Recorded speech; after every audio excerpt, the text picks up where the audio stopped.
What's up, I'm Ijemma and welcome back to my channel. In this video, I want to talk to you about how I figured out a custom solution for seeding or populating my MongoDB database while developing the Igbo dictionary API. So the problem that I ran into while developing out this API locally is that I wanted to take advantage of a MongoDB database, but I also wanted to be able to take advantage of that MongoDB database in a local development environment and not just in a production environment. So I had to figure out a way of populating a local instance of a MongoDB database, which wasn't the hard part. The harder part was trying to figure out a sustainable and manageable way of easily calling a command that will populate the database for me whenever I start up a whole new instance of my Git project, or if I wanted to use a testing MongoDB database. So in this video, I'm going to show you my solution to populating or seeding a local MongoDB database for developing and testing purposes. So the plan of attack that I had was scan through my JSON dictionary, build out all the documents that I needed, and then save those documents inside of my MongoDB database so I can use it for testing and developing. So the first step of scanning through that JSON dictionary and then creating the documents lives inside of a file called seed inside of the Igbo dictionary project. Inside of this function, I'm checking to see if I'm already connected to my MongoDB database. If I'm not connected, I'm going to connect myself and then call my populate function. But if I'm already connected, I'm just going to call my populate function. Inside of populate, what's going on is first I'm checking to see if I'm not in a production environment. That way, if someone was able to call this function in a production environment, they still wouldn't be able to populate or reset the database. So if I'm in a testing or development environment, I'm able to clear out the database, so just completely destroy it, and then start building out all the documents that I want to save inside of the MongoDB database. There are three schemas that I defined for this database, them being words, phrases, and examples. The word schema takes in the word class, definitions, phrases, examples, and variations, where my phrases and examples are unbounded arrays that take in phrase and example objects. For my phrase model, I'm doing something very similar where I have my phrase key and then my parent word, which is an ID pointing back to the word where this phrase comes from, an array of definitions, and then I also have an array of example objects. And then inside of my example models, I have my example, which is just a string, and then I have two IDs that's pointing back to either my parent word or parent phrase. So with these three schemas, I wanted to be able to create the appropriate number of word, phrase, and example documents that I can save inside of my MongoDB database. So with this block of code, I'm stepping through each of the words inside of my dictionary. And my dictionary in this case is just ig-en, which is the compressed version of the expanded JSON dictionary.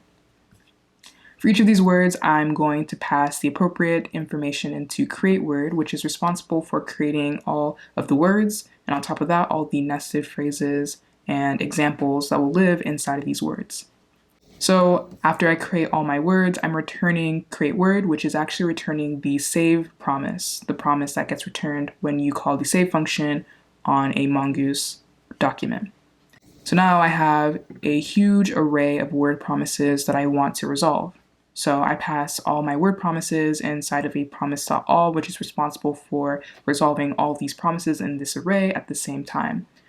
And then I set a 15-second timeout to ensure that all of my Word documents had time to save in the database. Once the 15 seconds are up, I print out seeding successful. And then I make a quick check to see if I'm not in a testing environment. If I'm not inside of a testing environment, then I want to call process.exit so that the seeding process can just totally exit. But if I'm in a testing environment, I don't want to exit out of my Mocha test, so I just skip this step. And if an error occurred at any step, I'm just going to print out seeding failed with the error that was thrown. So the tool that I use to see all the data that's stored inside of my MongoDB's database is the MongoDB Compass app. So this is what the MongoDB Compass app will look like once you connect to your database.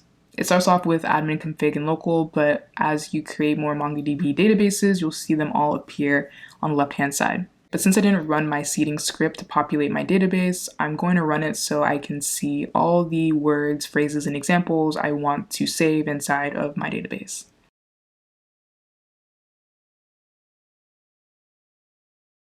So when I call Babel node to run my seed script, you can see that I connected to the database, with databases connected, and then I'm now currently seeding my database. Then after that, you can see that seeding was successful. So if I go back to my MongoDB Compass app and refresh, I should see Igbo API along with the 3 collections and all of their docs present. So if I click into Igbo API, I can see that there's somewhere around 2,000 examples, 8,000 phrases, and almost 3,000 words. I can click into each of these collections and see all the documents that I created. I can also filter through these documents to find a specific word based off of their examples, variations, word class, or anything. So when I got to this step, I was pretty happy because I was able to set up a script that was able to parse through a JSON dictionary object and build out all of these collection documents inside of my database. But I wanted to go a little bit further. I wanted the process of populating and seeding a database to be a lot easier for developers who might be contributing to the project. So then I started thinking, how do I want to make this easier for people to use? I thought about making a CLI, I thought about making an extra package .json script, but I came down to the realization that I actually wanted to use a testing endpoint. This realization actually came from this GitHub gist that I found on the internet that I thought was super brilliant. So I actually found this GitHub gist online that was posted 8 years ago by BC Lincoln Beard. He was trying to figure out the most sustainable way for populating a MongoDB database locally, and he walked through the process of using a populate route, where essentially if you make a request to a populate route, that will tell your service to populate a local instance of your MongoDB database.